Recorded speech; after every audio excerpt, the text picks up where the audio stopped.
Saksikan ulasan Rafiq Rashid. Assalamualaikum warahmatullahi wabarakatuh. Selamat petang.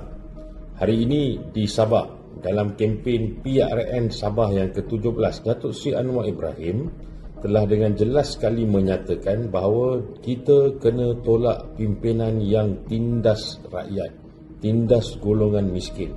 Kita kena tolak pimpinan yang sakau. Kita kena tolak pimpinan yang sebenarnya hanya pentingkan diri sendiri. Dan kita kena tolak pimpinan yang hanya ingin kuasa.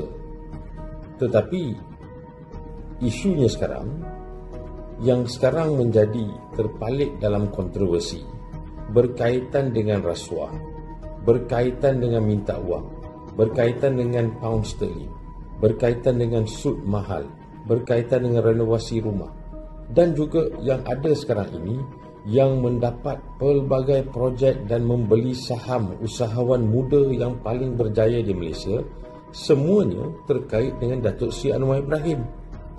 Maka rakyat kena percaya siapa?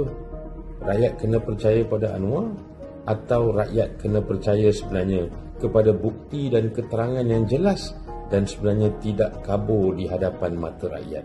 Sebab itulah kita pohon rakyat untuk betul-betul faham apabila Anwar Ibrahim berkata sesuatu, dia sebenarnya bermaksud yang sebaliknya. Rakyat Sabah kena bijak untuk memilih.